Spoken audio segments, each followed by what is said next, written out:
So I will welcome everybody to this afternoon session. So I'll introduce myself first. I'm Evelyn Hubert. I'm based in Sophia Antipolis. I will be chairing this session where we have two people from the United States. So, but before I introduce them, let me recall that you may ask questions during the talk, but please do that by inserting a message in the chat, and then when it is convenient for the speaker, he will look at it, and he or she, sorry, will look at it, and then after the talk, you can unmute yourself and ask the question. But so without further ado, I will introduce Greg Blekherman, who is a math professor at Georgia Tech in Atlanta.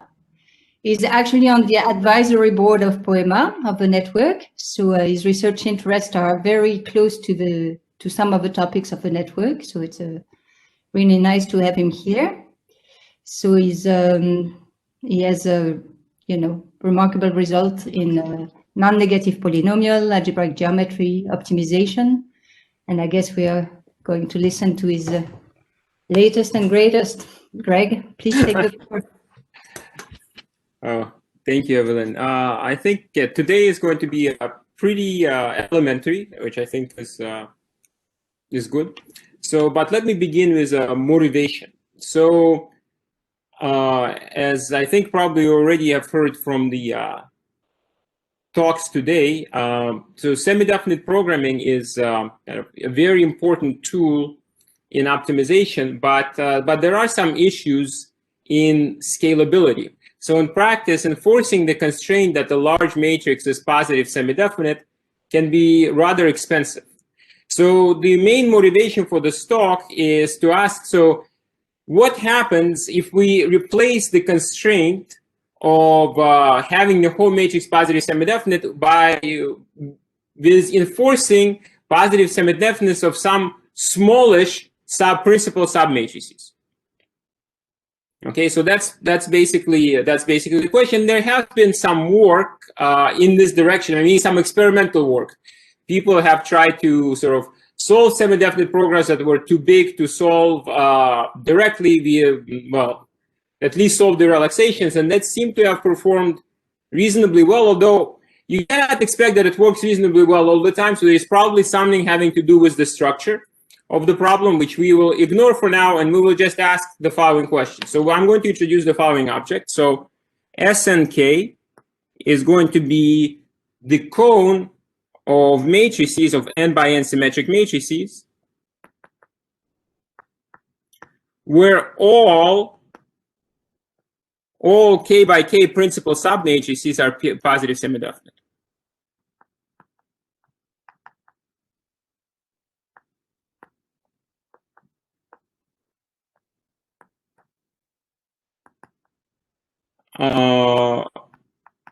And basically what we're going to ask is, how well does this cone approximate the cone of positive semi-definite matrices? So SNK is bigger than the cone of PSD matrices, right? So SNK includes SNN. Right? This is just the regular cone of PSD matrices. And so basically what we want to know is how much bigger is this cone. And okay, so what is another way of thinking about SNK? So what are all positive semi-definite? What is the cone of positive semi-definite matrices? So positive semi-definite matrices correspond to quadratic forms, non-negative quadratic forms, right? So now, what does it mean to say that a principal minor is positive semi-definite? It means that the restriction of the quadratic form to coordinate subspace that's specified by the coordinates of the submatrix is non-negative. So another way of thinking about SNK is that SNK is the cone of quadratic forms, non-negative on all k-dimensional coordinate subspaces.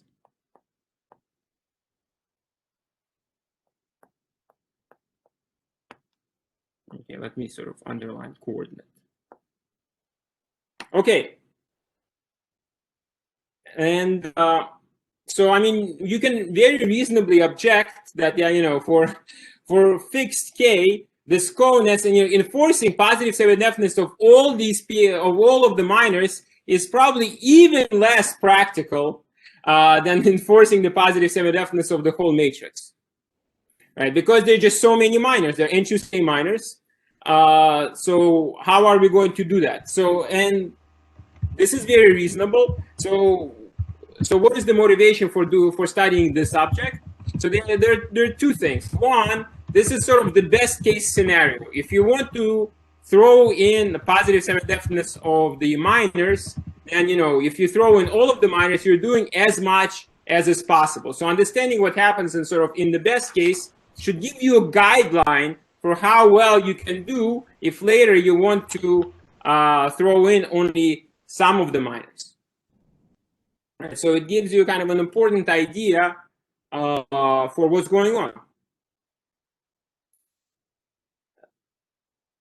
And then later, you know, the other thing is that maybe some of the tools that we will develop, they will apply not only for SNK, but to other situations as well. So basically, I would say that studying this case should give you some ideas for what happens in case you don't, and usually you cannot use all of the k by k minors anyway. Okay, and then maybe, so one thing to note, you know, I already kind of stated it, but I did not, sort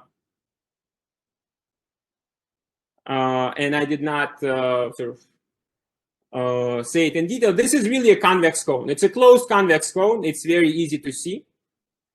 And so one thing, you know, whenever you're given a new convex cone, it is always a good idea to at least ask, what is the dual cone? All right, so what is the dual cone of SNK?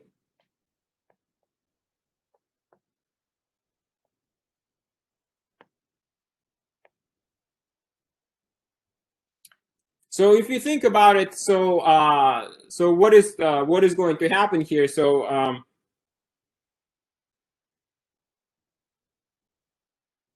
the SNK itself consists of quadratic forms that are non-negative on the k-dimensional coordinate subspaces. So what you should do to take the dual cone is you should take a point V in the k-dimensional coordinate subspace. So this is a point V in Rn. To be in the k-dimensional coordinate subspace, it would mean that at most k coordinates of V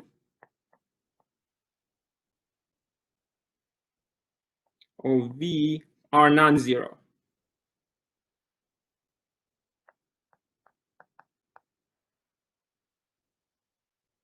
Okay, and now what do we do with this? We take any point V like this. Actually, we take all points V like this. We take V tensor V, so the rank 1 matrix V tensor V of all such points.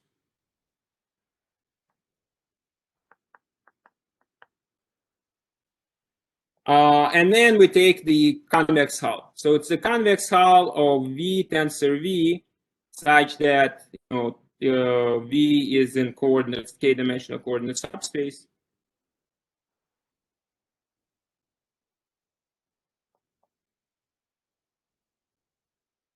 This is SNK dual.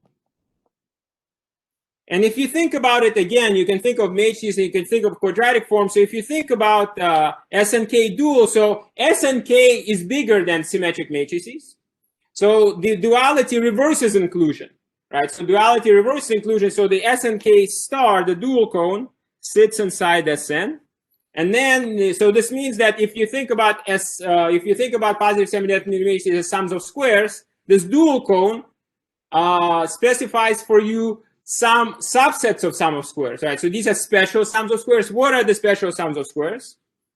So SNK dual, these are special sums of squares. These are what you could call k-sparse sums of squares.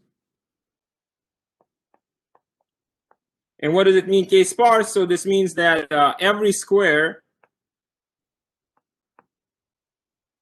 has at most k variables in it.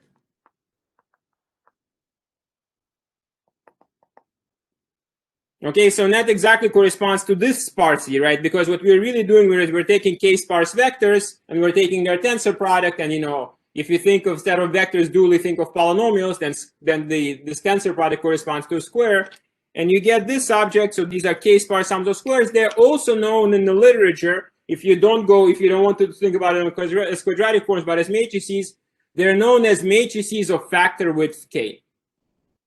Okay, but actually in the talk, we're mostly going to focus on the primal object, not the dual object. So I'm not going to talk too much about the dual cone, but I just wanted to mention what it is. And I think at this point, it is very reasonable for me to pause and to ask for questions. Because I think I've introduced sort of the main objects. And I think if you have any questions right now, it would be good to ask them, if anything is unclear.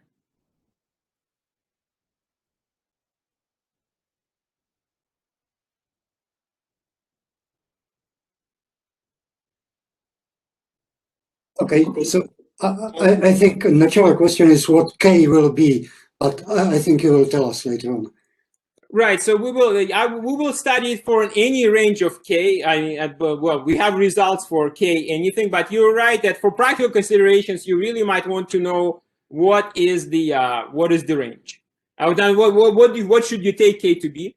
And that I don't really I don't have any good insight of. I would think that something like root n is reasonable, but I do not know if this is really. It might also very much depend on the problem. And then there was a host in chat. There was a question in chat. Is there a coordinate-free formulation? So unfortunately, I'm kind of with you in liking coordinate-free things, but here the answer is no. Right? We're really sticking to coordinates. Right? We really take the principal things that are really dependent on the coordinates. So there is not. This is really the coordinate-dependent object.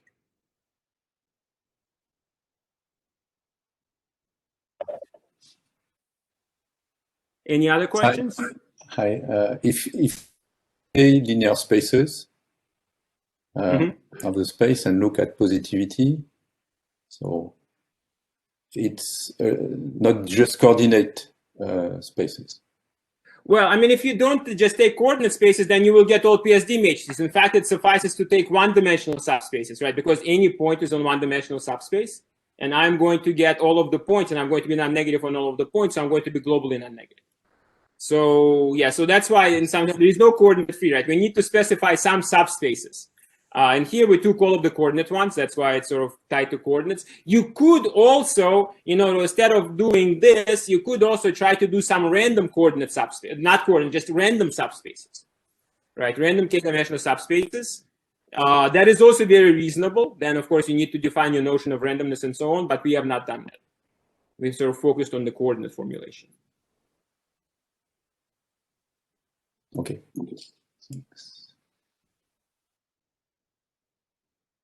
Okay, so let me continue. So the first question is, if we're going to say how much bigger is SNK versus SN, then the first thing to do is we need to settle on the notion of distance. And unfortunately, I would say there is no canonical way to measure how much bigger is one cone than another cone.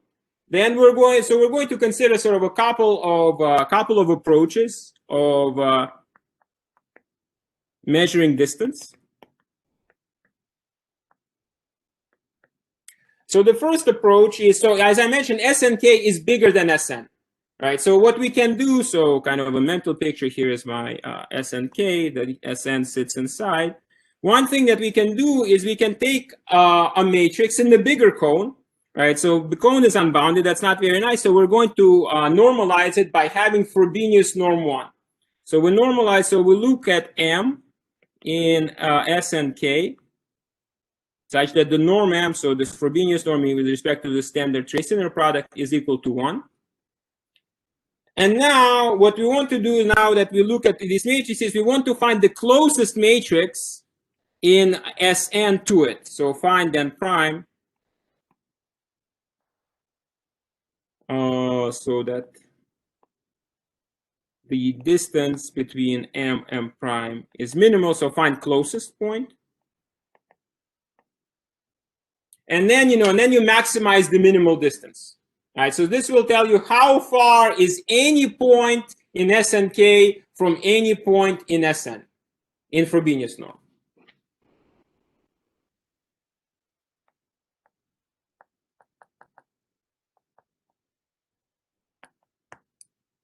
Okay, so this is one possible way of doing it.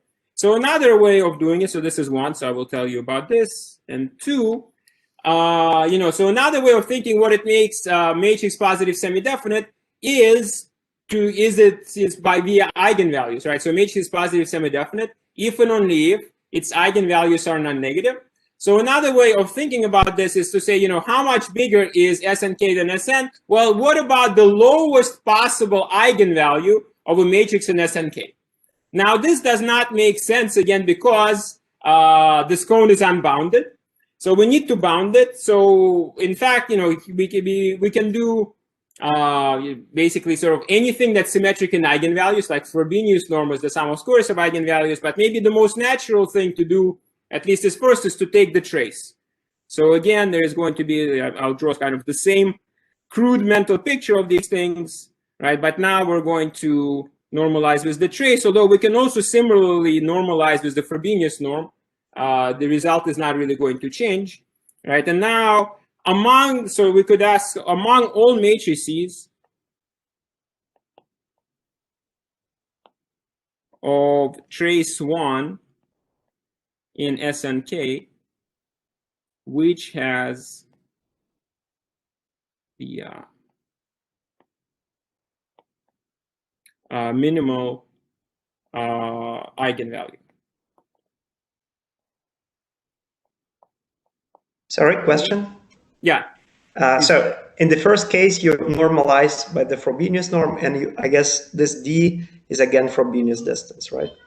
Oh, that's right. The distance is Frobenius distance. That's it. Right. But in the second case, it's kind of, you consider two different things, right? Normalization does not correspond to the yeah, so you could do that's true. So I mean, you could normalize, in fact, for example, by any power of so the trace is the sum of eigenvalues. Yes, exactly. You could normalize by the sum of squares of eigenvalues. This would be Frobenius norm. Any sum of powers of eigenvalues would also be fine. I mean, I'll explain what the result is, but we know how to answer this question. But you're right that here we're normalization and the measure of distance, they're kind of slightly separate. Right. Thanks. Any other questions or concerns?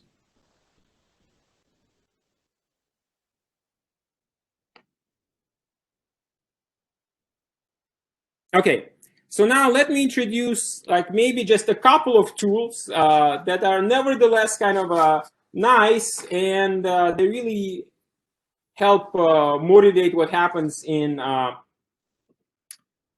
some of the cases. So, okay, so for the first tool is what I call the averaging operator. Although I think it's easier, if we kind of remove the denominator and we kind of consider it as a summing operator. So so here is one thing that you can do. You take a matrix M in SNK, and now I want to build an operator that sends this matrix M to a positive semi-definite matrix. So what can I do? Well, I know that all of the K by K principal submatrices are positive semi-definite. So I can zero out all of the entries, and this will give me a PSD submatrix. And now what I can do is I can sum over all of the K by K principal submatrices. So I take M and I send it into the sum of M sub S, this is M restricted to some subsets of rows and columns, and the size of S is equal to K. Okay, and the point of this is that this is now a honest positive semi-definite matrix. So again, what am I doing? I take my matrix in SNK where I know that all of the K by K minors are PSD.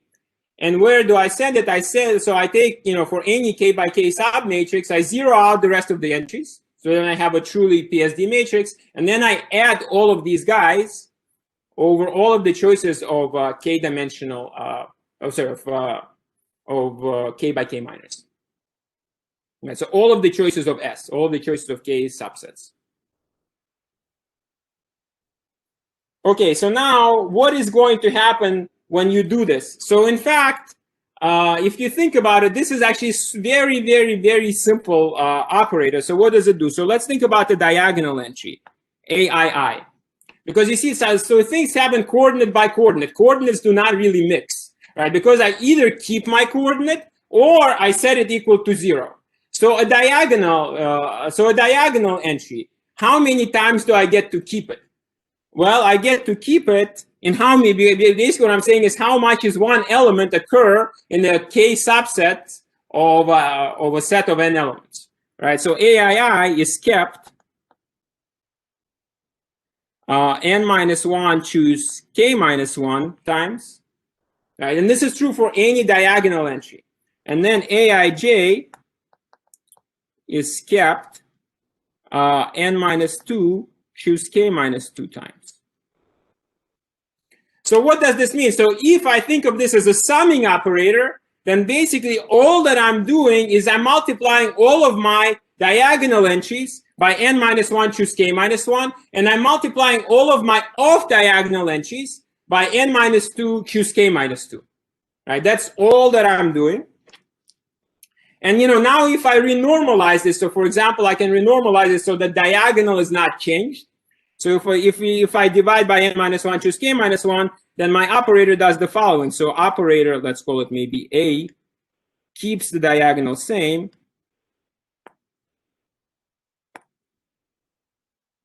Keeps diagonal same.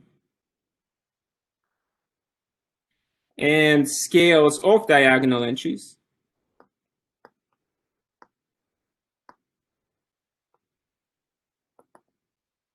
By, let's see, is it k minus 1 divided by n minus 1. If I did the ratio correctly. Okay, and and this is an honest to goodness positive semi-definite matrix. So one way of showing sort of an upper bound on the distance, you could just say, okay, so what can you do? You can take, given your matrix M, you can of course measure the distance between M and A of M, right? So A is this operator, but you can also do a little bit better by maybe rescaling this by some constant. And now you sort of you scale this constant to minimize the distance, and this gives you an upper bound on the worst possible thing that can happen. This gives you the upper bound on the maximal distance, and this bound is tight. So this is very simple. This bound is tight when k is equal to 2. And even for some small k, this gives you a good bound. So this is a good bound. From this, you can derive a bound that is good for small k.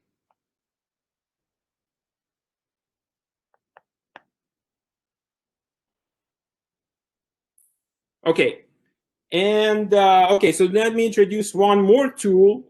So another thing is there is a construction that turns out to be important to us, which is also very simple.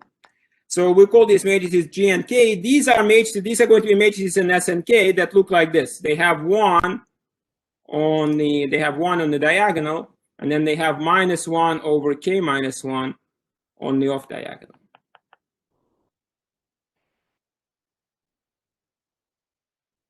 So the point is that what is happening here, so this G and K, every K by K submatrix of this matrix is singular and positive semi-definite.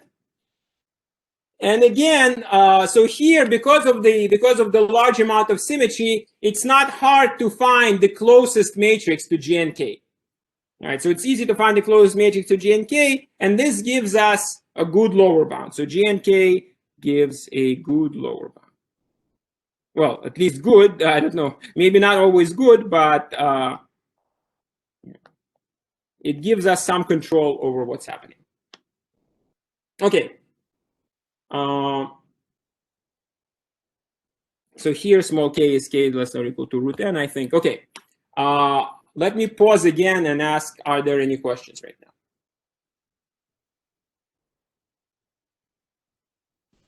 Sorry, one question. Mm-hmm. So for this averaging operator, so what would be an optimal matrix for k equals 2? Oh, yeah, I think it's this G and K. Everything GNK. works out exactly right. And is it the only one? I think so. That I don't remember, but I think so. Thanks. I think that maybe for when K is equal to 2, there is not not too much that can happen. Maybe I think if you just think about it directly, I think it should be pretty easy to see what's happening. Because essentially, you only have the, well, okay, I mean, oh yeah, I think K equals 2 should be easy to do directly, but, and I think this is probably the only one, but I cannot remember the top of my head.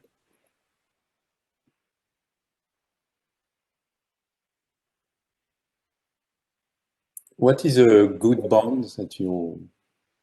Oh yeah, so I will, in a second, I will show you kind of the table, because we don't just do this, we do, let's say, slightly more advanced things. So I will tell you sort of the things that we know in a second.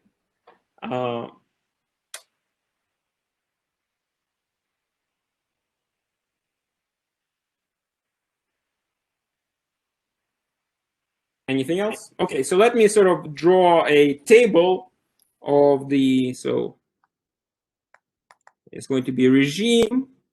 So this is the size of K. Then there's going to be sort of an upper bound and lower bound. So we have to do more sophisticated things, not just this. And some of these things are related to the restricted isometry.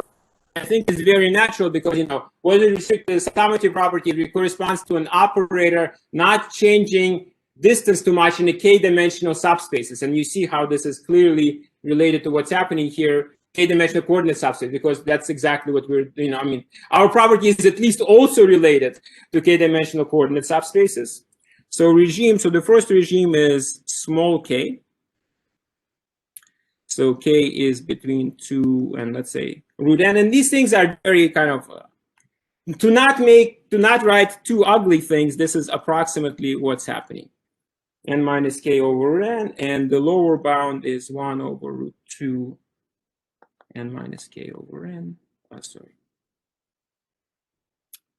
So that's 1. So now this, and the last two deal with sort of a large k, and I think we're actually quite bad in the regime between large k, or not quite bad, but sort of the worst in the regime between small k and large k. So large k, k is at least n minus constant, so for the fixed constant. And let's see, this is c over n to the power 3/2, and this is 1 over root 2 c.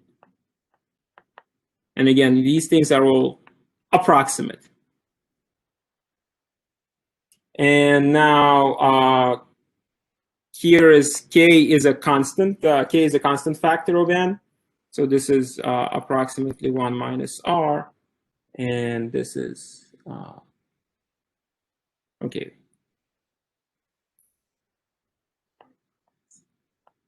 So I think this thing will later simplified, but anyway. So let me just emphasize, so what's happening here is that we sort of, in these three regimes, we understand pretty well what's going on. I mean, at least if you're satisfied up to constant factor of what happens. But in the middle, where let's say if you are sort of largish, but not too largish, we are not sure what's happening. Or at least the bounds are not as tight. Of course, there are bounds, there are upper and lower bounds. For all of the cases, it's just that they don't necessarily match up as well.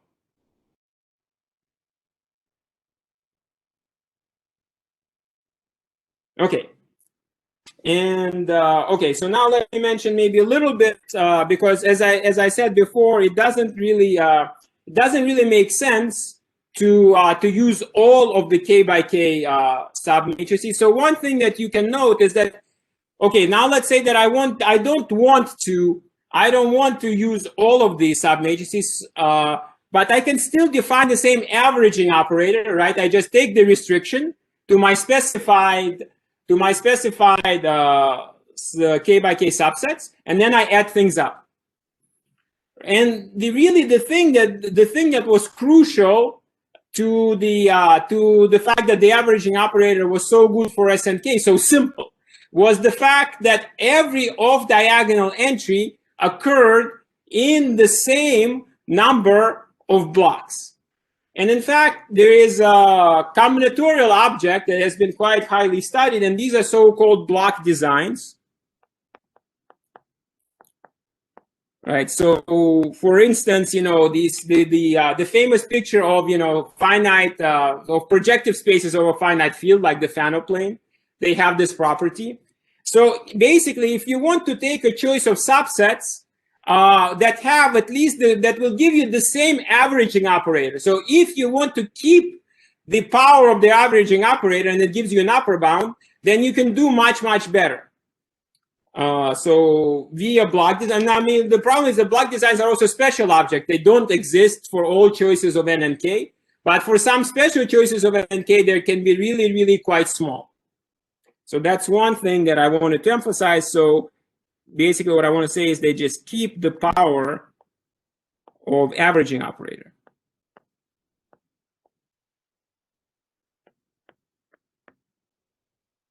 Okay, and then the second thing that I wanted to say is now you can also, if you just want to keep the power of averaging operator, you can also do analysis of random subspaces.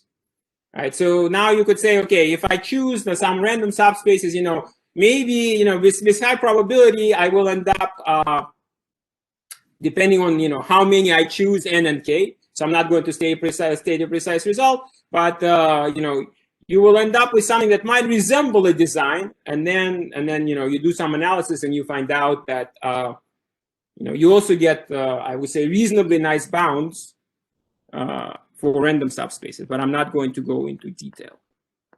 But everything is in the paper. There are two papers actually here. Both are on arXiv, and one was already published. So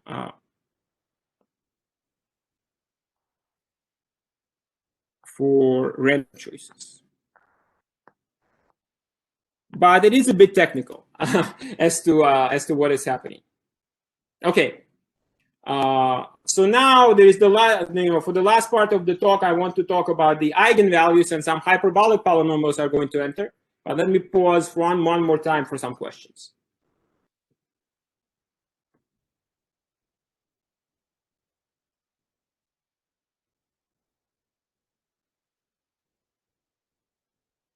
We're good? Okay.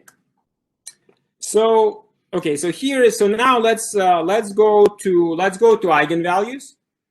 And so here is one idea that you may think of. So let's think of the following polynomial. I'm going to call it HK. This is going to be the sum of k by k principal minors. So the determinant of principal submatrices, k by k principal minors of a matrix.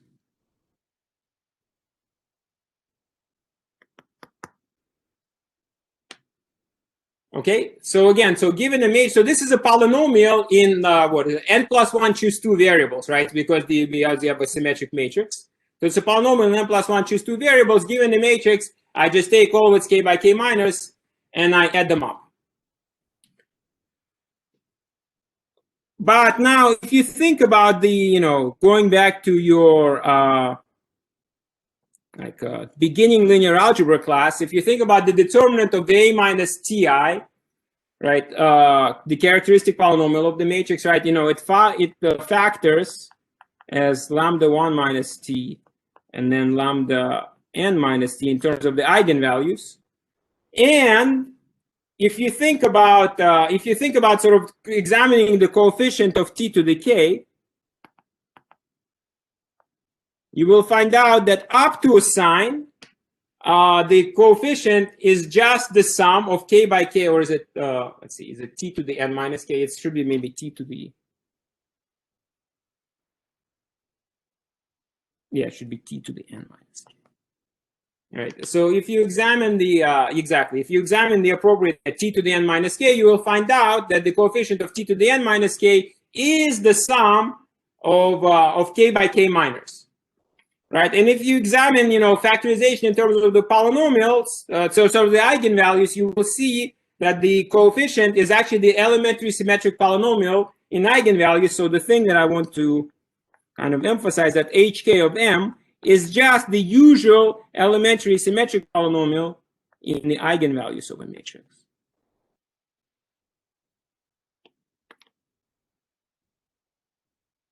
Okay, so that's one thing. But another very interesting thing happens here. This polynomial hk is hyperbolic. So hk is hyperbolic.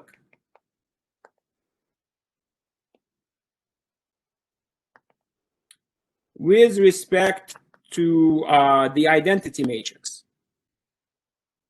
So this means that, if I look at hk of m plus ti, and I look, this is a polynomial of degree k, and if I look at where is hk of m plus ti is equal to 0, depending on t, I'm always going to find k real roots. Right, so it's going to turn 0 k times depending on t, and all of these values of t are going to be real. So in hyperbolic polynomials, so the set of all of the directions in which you're hyperbolic forms the hyperbolicity cone of the polynomial. So let's think about the hyperbolicity cone of hk. So what is it? One way of thinking about it, this is just the set of all matrices M, where hk of M is non-negative,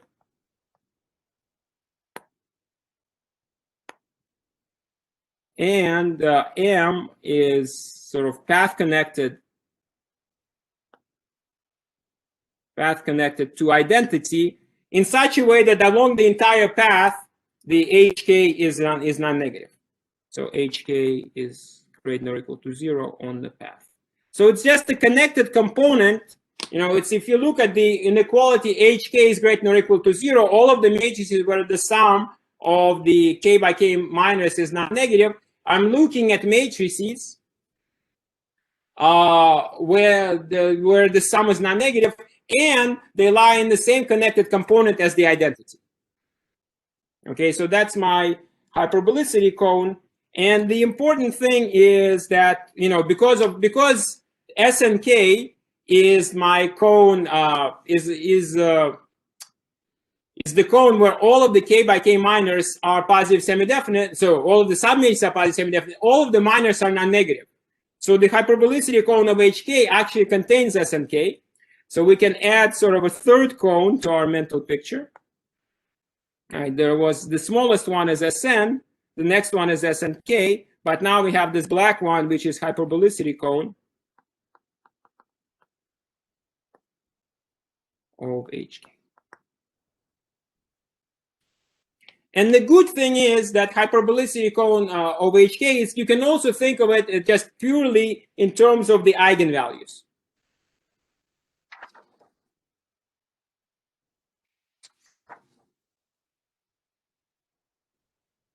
And so the idea, so now what happens here, and I'm kind of being slightly brief, but it's actually not, it would not take too long to sort of expand it to a complete idea.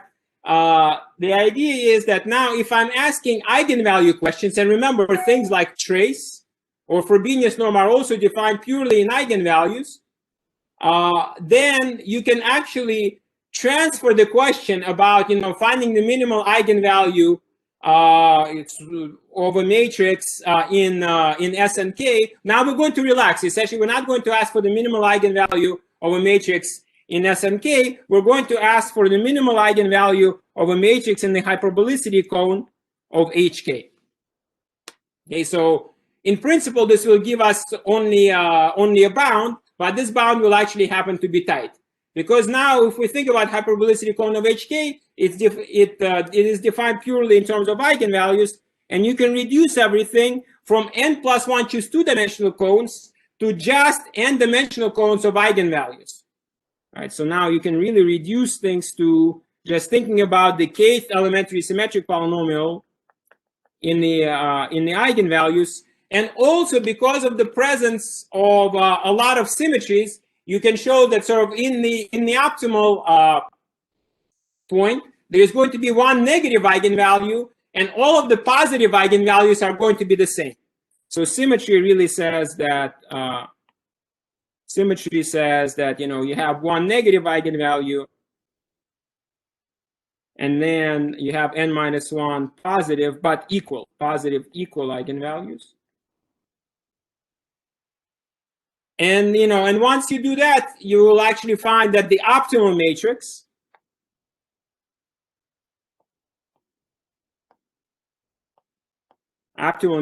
is our favorite matrix G and K.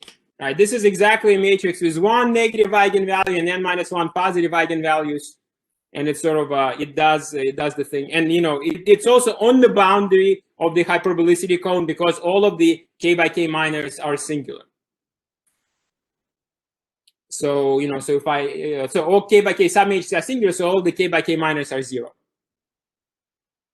Okay, so here I'm not writing down the explicit formula, but I'm telling you that anytime you ask an eigenvalue question and you normalize in terms of eigenvalues, the correct answer is always G and K. You just need to now calculate what that answer is. Okay, let me maybe ask for questions, and then I just want to state some directions of future research or some open questions, and then I will finish. But are there questions right now? So this G and K is known to be not optimal for K not equal to 2, right? So G, and that's right. So G and K in the first half of the talk, yes. If you look at the bounds for G and K, yes, you get something different for when K is not equal to 2. That's correct.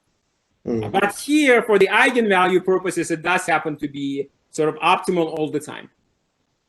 I see.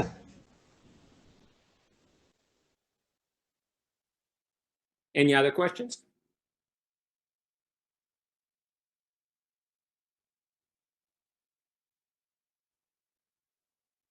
Okay, so one thing that we actually showed is the following result. So we were basically, what we're interested in is what about the overlap of the boundary between this black cone, so hyperbolicity cone of HK, and the SNK. So, what are we thinking about? So what is on the boundary of H and K? This is where the sum of the K by K principal minus is 0 of all of them. But if you're an SNK, then all of your K by K minus must be non-negative, and therefore they must all be 0. So the question is sort of a D hyperbolicity cone intersected with the boundary of SNK. I mean, so essentially what we're asking are what are matrices in SNK? Matrices in SNK with all K by K minus singular.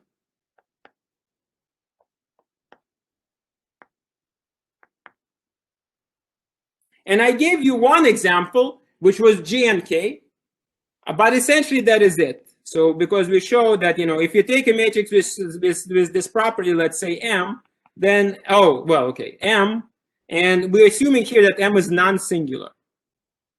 Right. So if you take a matrix that is non-singular, that is what we understand well. So M is non-singular, and all of its K by K minus are positive semi-definite, then it is simply kind of a diagonal rescaling of a matrix in G and K. Of the matrix G and K. So there is really nothing else. But one thing that we do not know is what happens if we remove non-singular. Right, so what happens, because actually there should be quite a few more matrices for sure, because all of the low rank matrices are certainly like this. Because if I low rank PSD matrices, because if I take a low rank PSD matrix like less than K minus 1, then of course all of its K by K sub matrices are going to have low rank, so the minors are going to vanish. So if I remove non-singular, then I should pick up these, but in fact there is more. And so the question, so what happens if we remove this assumption?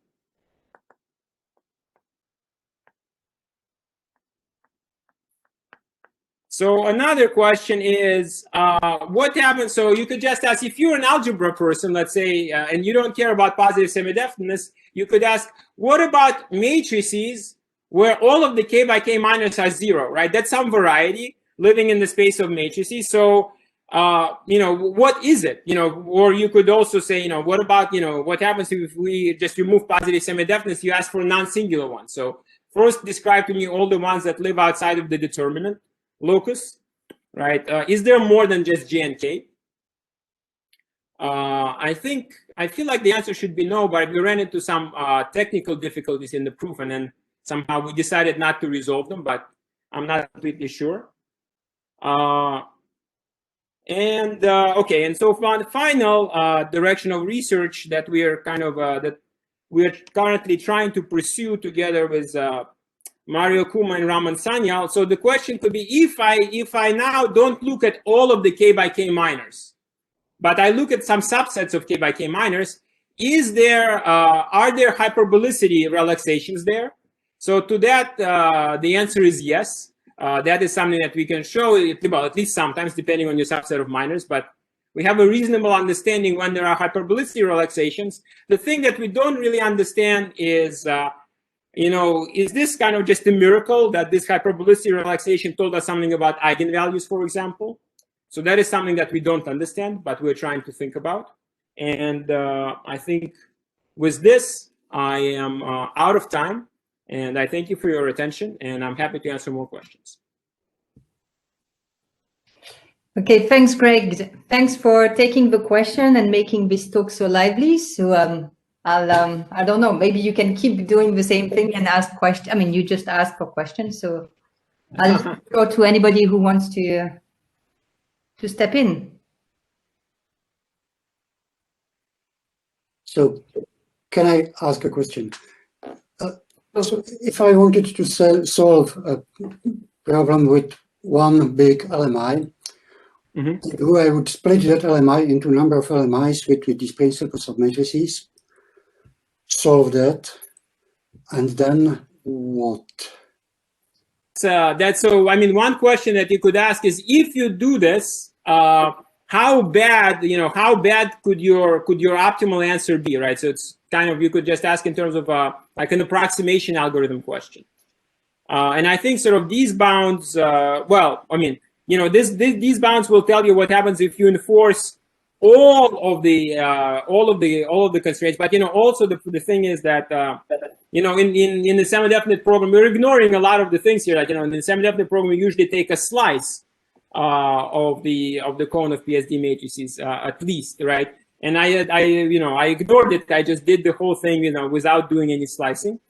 So, but we are kind of driving toward this question of you know, of how much worse will you do if you try to enforce only positive semi-definiteness of the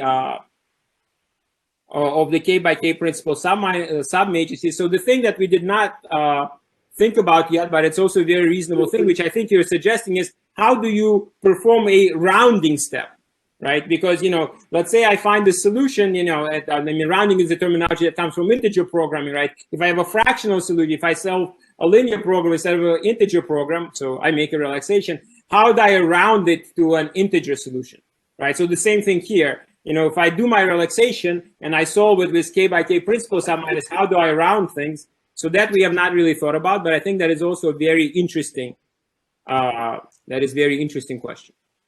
I mean, one possibility is, you know, with this averaging operator, for instance, you can just average your matrix, right? You perform the averaging thing, and now out of this, you pop out some PSD matrix. Now the question is this averaging operator preserve your constraints or not? And then, you know, then this could give you, that's one possible way of rounding. Let's put it this way.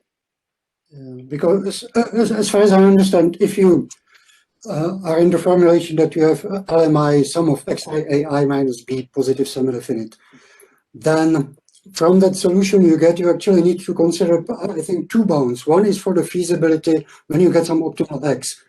If you plug it in the original LMI, how much infeasible is that? Exactly. That's what we're kind of asking. You know, how much infeasibility is there if I look at the exactly? That's exactly it in terms of, for example, in terms of the minimal eigenvalue, right? You can really look at it as how much infeasibility did I introduce into this positive semi-definite constraint by replacing it with the smaller ones. But also, you know, potentially, like I said, I haven't thought about this, so I just kind of, this idea just occurs to me, may not be particularly good, is, you know, you could also think about some sort of a rounding step with some averaging operator. Also, you know, here, I didn't talk about it, but maybe sometimes it might make sense to introduce weights, non-negative weights into this averaging operator. And, you know, and this given the matrix that, you know, this averaging operator, given a matrix that is in SNK, you know, spits out the matrix that is in SN. So you could really think of it as a rounding step.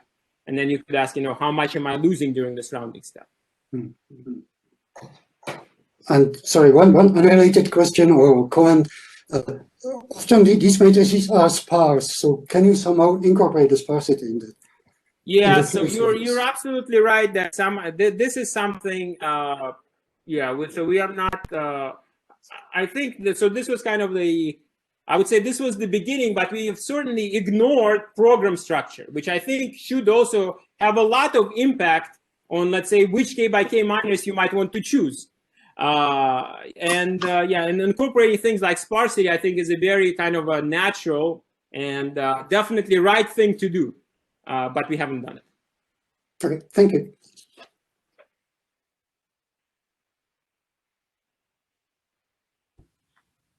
May I ask a question? Of course, go ahead. So to measure the distance between these two cones, so you could take a point on the blue cone, so the inside cone. And so this would be, so normalized maybe by normal. So this would be on the boundary of the SN cone. So determinant is 0. So the rank is not it's not a full rank. When you take say a matrix M, which is of rank K, I think the two cones are touching. That's correct. So all of the matrices of rank, let's see. If you take a PSD matrix of small rank, it is on the boundary of both cones. That is correct. And so, what do you have an idea where what is the rank where this distance is maximum? What is the rank? So let me think about it. So you're thinking you take a point on the inside cone. Yes, the blue one. And then you want to maximize the distance to, well, you want to minimize it. So you're kind of going the other way. You minimize the distance to the outside cone, and then you take, no, but the problem is you cannot really, how do you formulate this? Because, because the bigger cone includes the small cone. So the minimizing the distance to the bigger cone, I could just take the point itself. Yeah, but the boundary, you can take the boundary. Okay, I see. I can take the point on the boundary of the bigger code. I see, and you can minimize that. Okay, that's reasonable. I think that should. So I mean, my guess is that. So if you look at things like, maybe what happens. So I feel like if you want a good example, you should try to think what happens to this G and K matrix. Matrix is the one on the diagonal and sort of 1 minus 1 over k minus 1 on the off diagonal. But I mean, my guess is that it would be full rank. That full rank somehow should give you the worst possible. Well, okay, I guess the full rank cannot be, but the rank n minus 1. That should give you sort of the worst possible thing, but that is just that is a guess. I don't, I cannot say for sure that I have any deep insights into this. But this is also, I mean, it's both good and bad that there's not really a canonical way of measuring distance between the two cones. There are many ways, and what you're proposing is also a very reasonable way of doing it. Probably, I mean, I wonder if we can somehow prove that let's say the one distance way and the other distance way are somewhat related, so there is not really too much difference between them. But off the top of my head, I'm not sure how to do it. maybe let me mention one more open question that I was kind of reminded of. We don't really understand much about, let's say, extreme rays of SNK or the facial structure of SNK. Of course, if you talk about facial structure, then facial structure is in some sense the same as asking things about the dual. So I think the dual and the primal are very interesting objects. There have been more things in the literature about the dual. As I mentioned, these are known as matrices of factor width K. But I think, yeah, the question, for example, what are the extreme rays of things in SNK? Is there any structure that one can prove? I think it's an interesting question too. Thank you. Thank you.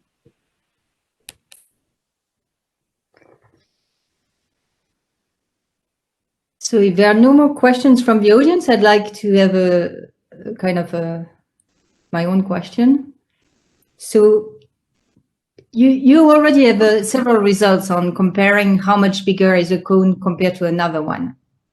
So I was wondering, I mean, is there some general philosophy you'd like to share with us on this type of results? Yeah. So somehow here we did not really talk about volumes. I mean, because in some sense, I mean, okay, volumes would be indicative, but I think sort of measuring distance is kind of more direct. But yeah, I'm not sure if I have any. So somehow I did not really think that these things were related to other things. But if you put it this way, that is very true. It is also about measuring, how much is one cone bigger than another cone. But somehow I did not really think. Yeah, I don't. I guess the only thing that was sort of, I mean, I mentioned this several times, but it was still somewhat strange to me is that there is no canonical way of measuring sort of how much is one cone bigger than another cone. And what I mean by that is kind of a, let me just maybe draw a simple example. Like let's say that I do non-negative orthant, and I do and I look and say, so non-negative orthant is one cone, maybe the red cone, and then there's the blue cone, which sits inside. And I mean, of course, if I draw it like this, then you would say, okay, the blue cone is about 1/2 of the red cone. I mean, that's kind of a silly question, right? But you can also just apply a diagonal rescaling, right? And if I apply a diagonal rescaling, you would think that if you're measuring distance between two cones, that somehow this thing, or let's say the measure of size between two cones, that this thing should be invariant under things like diagonal rescaling, or actually, in fact, maybe even any linear change of variables. But if you apply diagonal rescaling, right, then you can, if I do diagonal rescaling of variables, then my orthant will stay the same, but my blue cone, so the red cone is the same, but my blue cone, I can make it as small or as big as I want, right? I can make it as big as this, I can make it as small as that, depending on how I choose to rescale my variables. So by that I mean like x into alpha x, y into beta y.